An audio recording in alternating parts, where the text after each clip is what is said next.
Captain Menu stood on the bridge of the Pathfinder and watched the stars blur past the windows. This was humanity's first ship that could travel faster than light. They had worked for 30 years to build it. Every nation on Earth had helped. Every scientist had dreamed of this moment. "Captain, we're receiving a signal," said from her station. She was young, barely 25, but she was the best engineer they had. "It's not human." The bridge went silent. Everyone stopped moving. First contact. This was the moment that would change everything. "Put it on screen," Menu said. His voice was calm, but his heart was racing. The screen flickered. A face appeared. It was not human. The being had silver skin that seemed to glow softly. Its eyes were large and dark, like deep pools of water.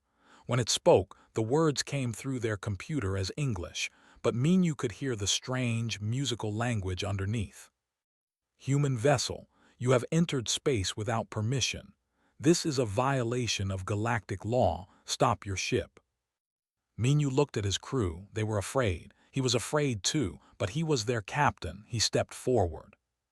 "This is Captain Menu of Earth. We didn't know. We're new to space travel. We mean no harm. Please, we just want to learn." The communication ended. The Pathfinder's engine stopped working. Something had taken control of their ship. Through the windows, Menu saw 3 massive ships appear. They were beautiful and terrible at the same time. Each one was 10 times larger than the Pathfinder. "They're pulling us in," whispered. They brought them to a station that looked like a small moon. Menu and 5 crew members were taken to a great hall. Hundreds sat in a circle around them. At the center sat an old female. Her silver skin had lines on it like rivers on a map. Her eyes were sad and wise. She said. "I speak for the Council. You humans have broken our most sacred law. You traveled through space that is forbidden to young species. The punishment is clear. We must destroy your FTL technology. We must send you back to your home planet. You will not leave your solar system for 500 years. Menu felt his stomach drop. 500 years. Humanity had just learned to fly, and now they would be caged. "Please," Menu said. "We didn't know there were rules. No one told us. How can you punish us for breaking laws we never heard of?" Many of them looked angry. One stood up. "Ignorance is not an excuse. Every species must learn. The galaxy is dangerous. Rules exist for reasons." But raised her hand. Everyone became quiet. "You are right," she said to Menu. "How can you follow rules you never knew existed? But you are also wrong. Ignorance is dangerous. A child who doesn't know about fire can still be burned." She stood up slowly. She was very old. She walked down from her seat and came close to Menu. The other whispered. This was not normal. "I have watched the galaxy for 300 of your years," said. "I have seen species rise and fall. I have seen wars that burned entire star systems. I have seen cruelty that would break your heart." She paused. "But I have also seen hope. And when I look at you humans, I see something. You are afraid, but you asked to learn. You did not threaten us. You did not lie. You were honest." She reached out her hand. Menu didn't know what to do. Slowly, he reached out his own hand. Skin was warm. Her hand was gentle. "Young species deserve a chance," she said. "I will speak for you." Turned to the Council. She spoke in the language. It sounded like singing.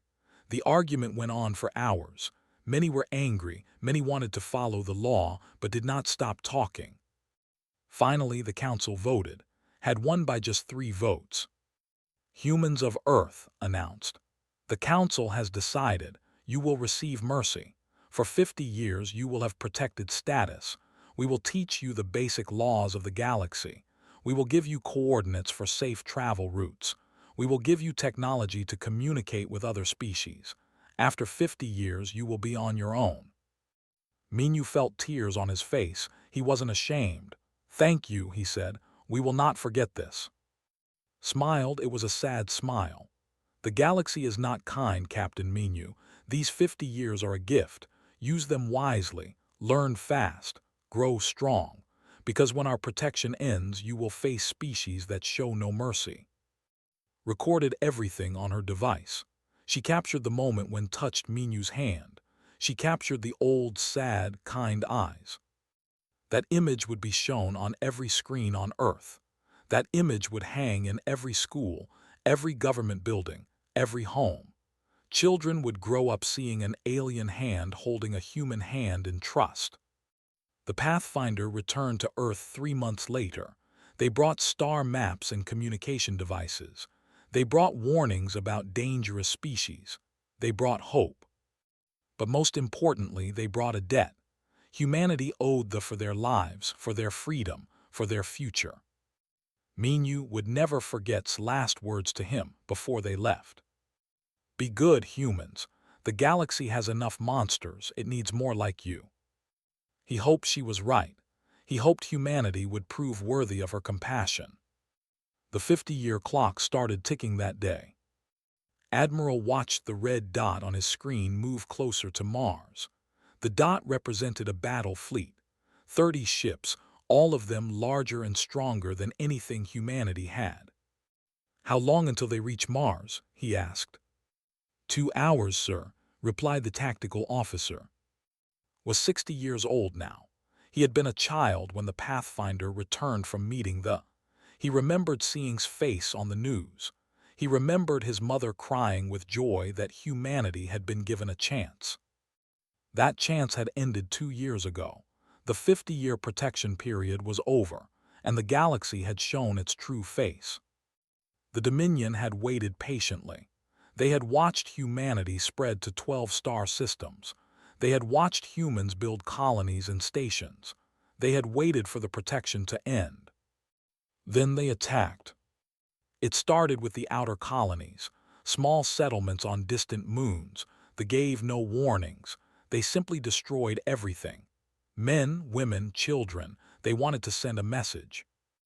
Admiral, Mars Defense is asking for orders, said Commander. Tell them to evacuate who they can, said. His voice was hollow. We can't win this fight. Mars fell in 4 hours. 3 million people lived on Mars. The orbital bombardment killed 2 million. The rest tried to escape in whatever ships they could find. Most didn't make it. On Titan, Doctor was working in the research lab when the alarm started screaming. She looked up from her microscope and saw people running. What's happening? She called out. Ships, they've jumped into the system. Ran to the window. In the distance, she could see explosions. The defense platforms were firing, but one by one they went dark. Everyone to the escape pods, someone shouted. Ran with the others. The hallway was full of people pushing and screaming. She saw Doctor fall. She tried to help him up, but the crowd pushed her forward. The first explosion threw her to the floor. Her ears were ringing. She looked up and saw the ceiling tearing apart. Air was rushing out into space. Crawled, she didn't know where she was going. Her hands found a door, a chamber. These were for long space journeys. She pulled herself inside and hit the emergency seal. The door closed. Through the window, she saw the soldiers enter the station. They had armor that made them look like demons. They carried weapons that turned people into ash. Climbed into her hands were shaking so hard she could barely work the controls. She set it for emergency hibernation. As the cold sleep began, she watched the soldiers kill everyone. Doctor, her friends, everyone. Then the darkness took her. She woke 14 months later when a human rescue team found the station. Everyone was dead, everyone except her. Didn't cry, something inside her had frozen, and it wasn't from the. She looked at the rescuer and asked one question. Do we have weapons? Back on Earth, the government was in chaos. Europa Station was gone. Mars had fallen. 6 outer colonies had been wiped out. Humanity was losing badly. Ambassador was given an impossible mission. Go to the, ask for help. He took the fastest ship humanity had and jumped to space. But what he found broke his heart. The home system was under blockade. Ships surrounded the planet. The Great Fleet was trapped. They were fighting for their own survival. Managed to get a message through to the surface. Herself answered. She looked older, tired, but her eyes still had that kindness. "Ambassador," she said, "I wish we could help you, I truly do, but as you can see, we cannot even help ourselves. They want to destroy us for helping you. They see compassion as weakness." "Then tell us how to fight them," begged. "Give us weapons, give us knowledge." Was quiet for a long moment. Then she said something that would echo through human history. "We gave you time, now you must give yourselves salvation. You are humans, you survived ice ages, you survived plagues, you survived wars against yourselves. To think you are weak because you are young, prove them wrong, survive, adapt, become what you need to be." The transmission ended, sat alone in his ship for an hour. Then he sent a message back to Earth. "We are on our own." The news hit humanity like a hammer. People were scared. Some said they should surrender. Some said they should hide on Earth and give up the colonies. But then spoke. She had returned to Earth and stood before the United Assembly. She looked small and fragile, but her voice was steel. "They killed everyone I knew," she said.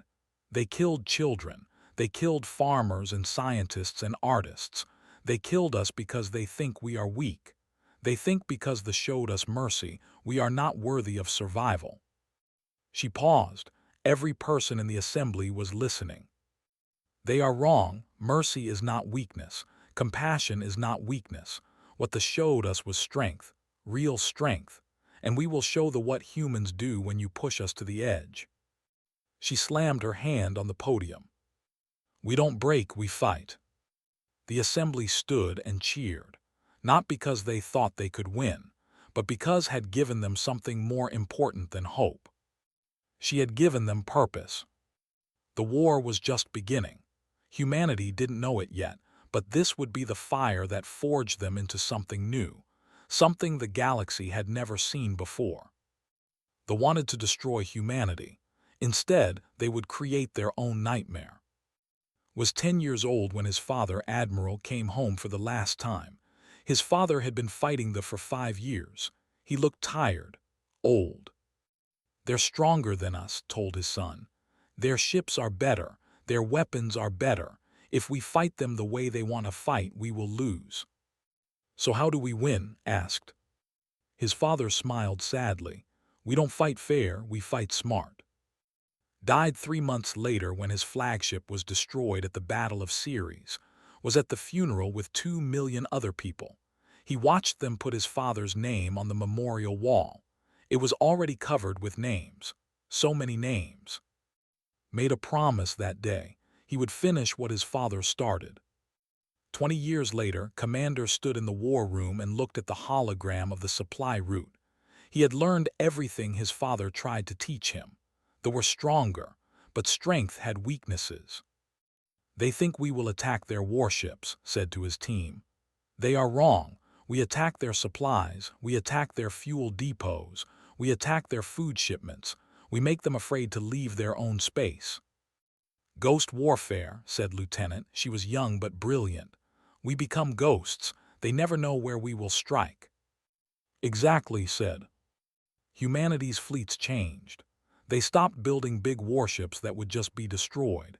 Instead, they built small, fast ships. Ships that could hit hard and disappear. Ships that could hide in asteroid fields and nebulas.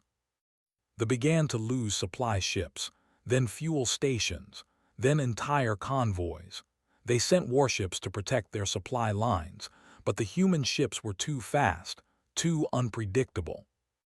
Doctor worked in a laboratory on Luna.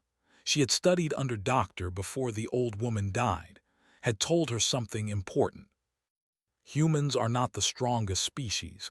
We will never be, but we are the best at adapting. We change faster than anyone else.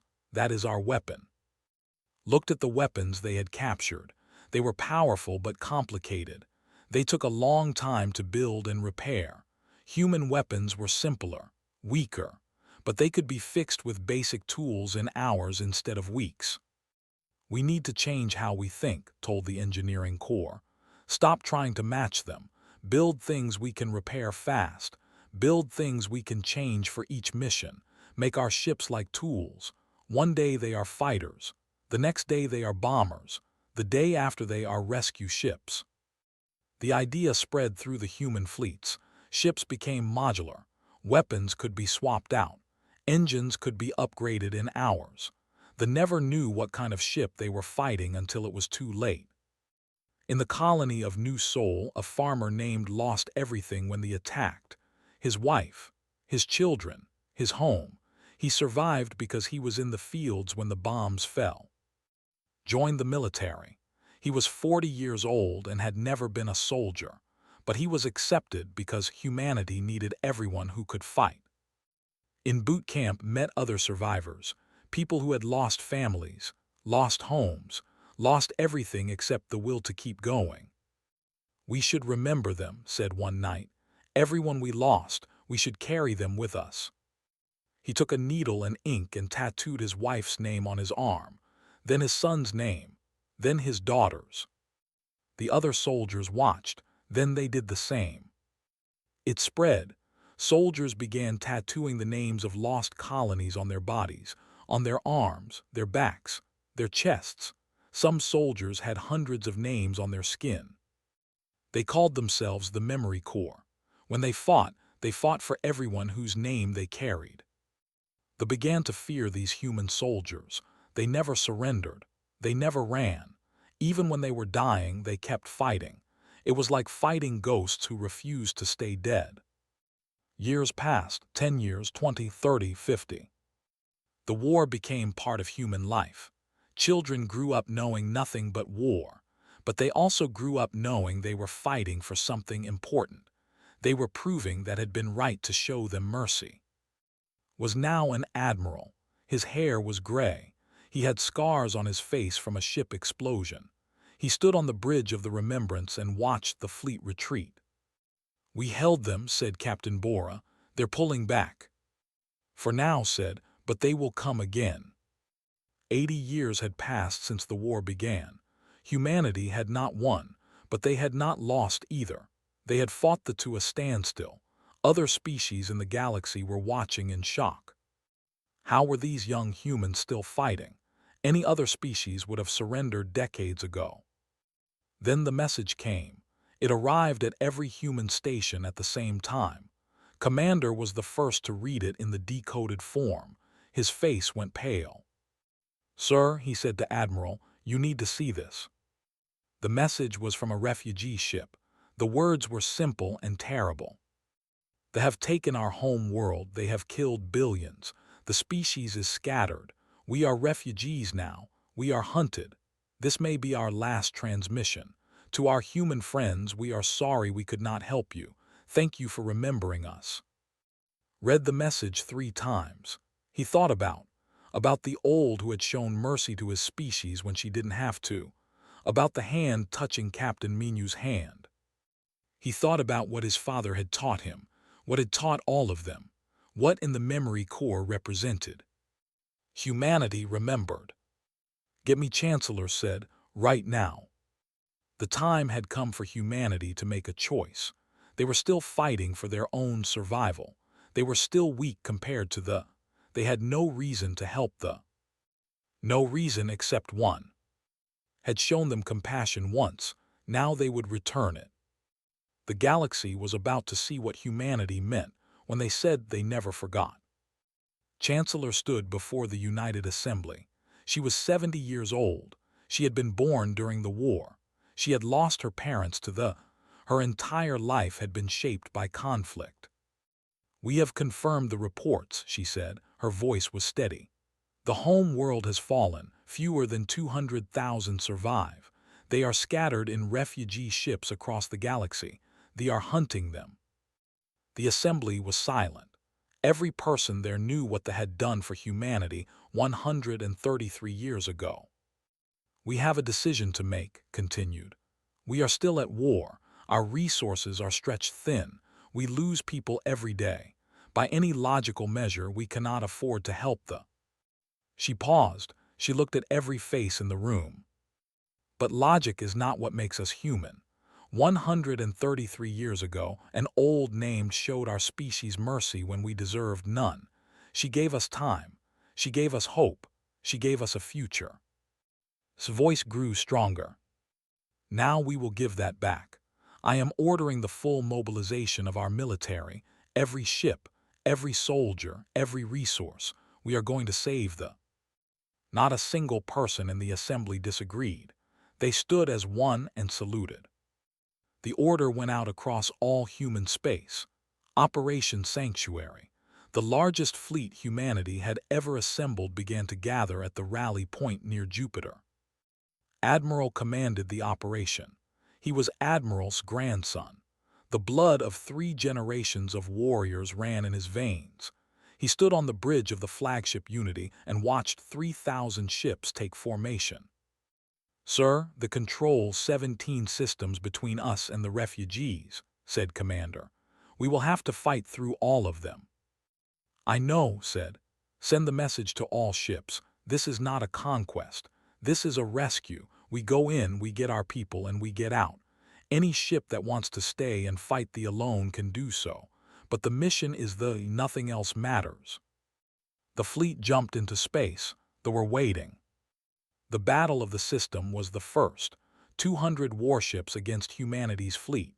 The commander sent a mocking message. "Foolish humans, you throw away your lives for a dead species. Surrender now and we will let you return home." Didn't bother to reply, he just gave the order. "All ships engage, make them pay for every meter." Human ships scattered in every direction. They used every trick learned from 80 years of war. Some ships flew straight at thee and then vanished into the asteroid field. Others laid mines and traps. Others simply charged forward with all weapons firing. They expected an organized military assault. Instead, they got chaos. Humans fought like a swarm of angry insects. When one ship was destroyed, 2 more took its place. Commander piloted a fighter squadron. She saw the dreadnought ahead. It was massive, unstoppable. Her squadron had 12 fighters. They were like gnats attacking an elephant. "All fighters target the port engine cluster," she ordered. "We don't need to destroy it, just damage it." They dove in. The point defense destroyed 8 fighters, but 3 others got through.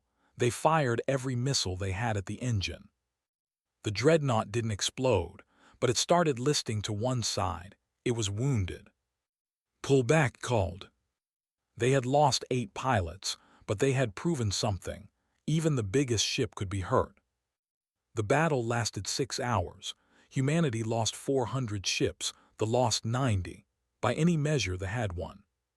But the human fleet kept going. Fighter pilot became famous during the 3rd battle.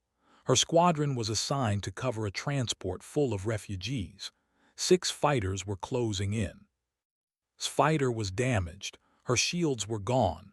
Her weapons were at 30%. She was going to die and she knew it. She opened a channel to the transport. "Get those refugees out of here. I'll buy you time." "Lieutenant, you can't take 6 fighters alone," said the transport captain. "Watch me." Turned her fighter around and flew straight at the... She dodged and rolled. She fired her remaining missiles. She took out 1 fighter, then 2. The other 4 hit her ship with everything they had. Her fighter was coming apart. This last transmission became legendary. She said it calmly, like she was ordering breakfast. "Gave us 50 years, we'll give them forever." Then she aimed her dying fighter at the nearest ship and hit the engines at full burn. The explosion took out 3 more fighters. The transport escaped with all the on board. Story after story like this echoed through the fleet. Humans died by the thousands, but each time they died buying time, buying distance, buying life for the they were saving. Other species in the galaxy watched in shock. This made no sense. Humans were weak. They were losing ships at a terrible rate. Why didn't they just surrender? The Empire sent observers. They were a species that valued strength and conquest. Their military analyst commander watched the human fleet fight. "They fight like they are already dead," said to his captain. They do not care about victory, they care only about the mission." "Then they are fools," the captain replied. "No," said slowly. "They are something we have not seen in 1,000 years. They are honorable." The word spread.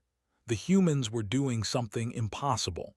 They were sacrificing themselves for another species. Not for territory, not for resources, for nothing except a debt of compassion from over a century ago. After 2 months of fighting, the human fleet reached the refugee ships. There were 17 ships left. Each one was packed with survivors. They were out of fuel, out of food, out of hope. Until they saw the human fleet. Admiral opened a channel to the lead ship. An old female appeared on the screen. She had tears on her face. "You came," she whispered. "You actually came." "Yes," said, "we're taking you home to our home." The evacuation began. Human ships formed a defensive ring around they attacked again and again, but they could not break through. It took 3 days to evacuate all 187,000. In those 3 days, humanity lost 1,200 ships. But when the fleet jumped back to human space, every single was aboard. They were safe. The fleet returned to Earth to a site that would be painted and recorded forever. Every human ship in orbit was lined up. As the rescue fleet passed, they fired their engines in salute, missiles of light in the darkness. On the surface, 8 billion humans watched on screens. They did not cheer. They did not celebrate. They wept. Because they knew what this had cost. 2 million humans had died in Operation Sanctuary. 40% of their military fleet was gone.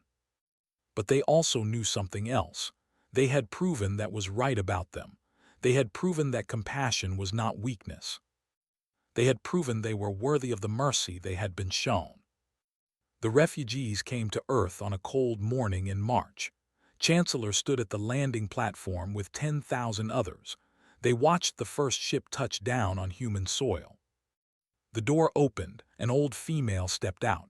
She was so old her silver skin had turned almost white. She moved slowly. Behind her came others, families, children, the last survivors of a broken people. The old female stopped in front of. She looked at the human chancellor with those deep, sad eyes. "Thank you," she said. "You saved us. You lost so many and you saved us." Reached out her hand, took it. "Showed us mercy once," said simply. "We do not forget." The cameras captured that moment. A human hand holding a hand, just like 133 years before. But this time, it was humanity showing the mercy. They were given land on Earth, a beautiful valley with rivers and mountains. They called it new. Humans helped them build homes. Human engineers worked alongside craftsmen. Human children played with children. But something else was happening across the galaxy. Other species had watched Operation Sanctuary. They had seen humanity sacrifice nearly half its military to save another race. They had seen humans die by the thousands for nothing except honor. The first species to reach out was the commander himself came to Earth. He stood before the United Assembly. "My people value strength," he said. "We have always believed that mercy is weakness, that compassion is for fools." He paused. "We were wrong. What you did was the greatest show of strength I have ever seen. The Empire wishes to offer alliance, and we bring a gift." He presented a data crystal. "This contains our metallurgy secrets, alloys that will make your ship stronger. We give this freely." More species came. The mathematicians brought their FTL calculations. The diplomats offered to help humanity forge new alliances. Species that had watched humanity struggle for 80 years suddenly wanted to help. "Why?" Admiral asked the scientist. "Why help us now?" The small being with large eyes and gentle hands looked up at him. "Because you reminded us what we had forgotten," she said. "The galaxy has become cold, cruel. We have all learned to be hard, to be practical, to think only of ourselves." She gestured to the sky. "You showed us that there is still room for compassion, for honor, for keeping promises even when it costs everything. Within a year, a coalition had formed. 40 species, all united by one thing. They had seen what humanity did. They wanted to be part of that story. The Dominion suddenly found itself facing not just humanity, but half the galaxy. The species that had terrorized others for centuries were now the ones being surrounded. They fought, but they were not used to facing united enemies. They were used to species that only cared about themselves, species that would never sacrifice for others. Within 10 years, the Dominion collapsed. Their home worlds were quarantined. Their military was scattered. The great terror of the galaxy had fallen. Not because humanity was stronger, but because humanity had inspired others to stand together. Commander, now an admiral herself, stood on the bridge of her ship and watched the last warship surrender. She thought about all the people she had lost, her squadron mates, her friends, her father. "We did it," said her executive officer. "No," said quietly, "did it, when she showed us mercy, when she believed in us. Everything that happened started with her." She was right. Historians would later trace every major event back to that one moment, when an old elder had reached out her hand to a human captain and said, "Young species deserve a chance." 50 years after Operation Sanctuary, a new building opened on New. It was a grand archive, a library and museum.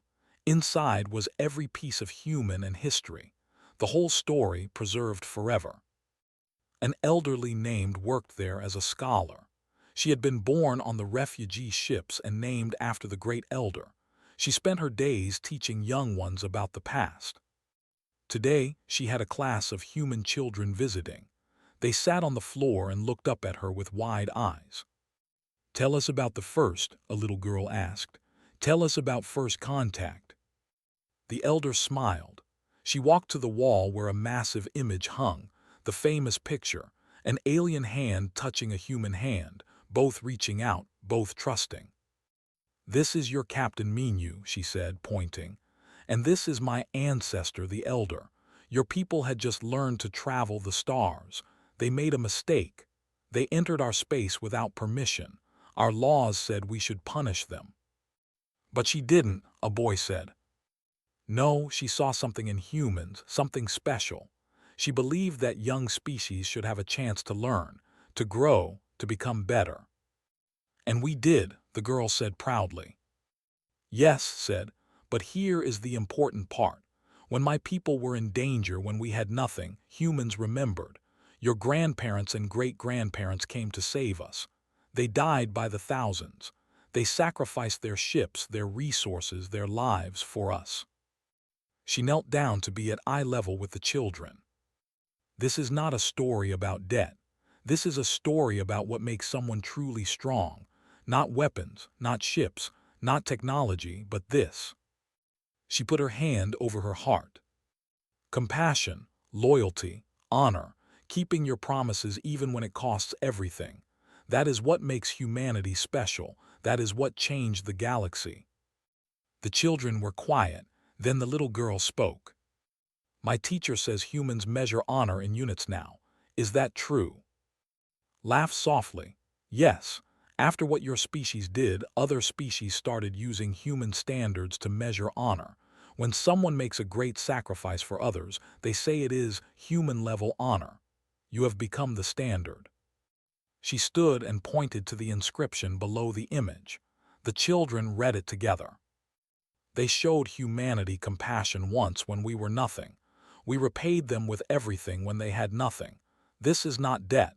This is who we choose to be." "That's beautiful," the boy whispered. "Yes," agreed. "And it is true. You humans chose to be this way. You could have been like the strong and cruel. You could have been like the smart but selfish. But you chose compassion. You chose to remember. You chose to honor those who helped you." She looked at each child. "And that, young ones, is why you are not just survivors. You are legends. Every species in the galaxy knows your story. When they tell their children about heroes, they tell them about humans.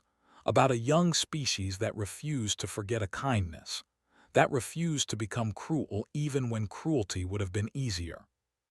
Outside the archive, new was thriving, and human children played together in the streets. Craftsmen taught human apprentices. Human scientists worked with scholars. Two species, forever bound by a simple act of compassion and an impossible debt repaid. The galaxy had changed. It was kinder now, more united, and it was all because of a simple truth that humanity had taught everyone. Compassion is not weakness. Mercy is not foolishness. And remembering those who helped you, even when it costs everything, is the greatest strength of all. That was the legend of humanity, not that they were the strongest, not that they were but that they were the ones who remembered, and who chose, every single day, to be worthy of the compassion they had been shown. In the great archive, Young closed her lesson with the words every child learned. We are not the strongest species. We are not but we are the ones who remember kindness, who honor our debts, who choose compassion over cruelty. That is who we are. That is who we will always be. That, she said, looking at the image of two hands reaching across species and time, is why the galaxy measures honor in human terms now. The children understood. They were inheritors of a legend, and they would make sure that legend continued. Because humanity never forgot.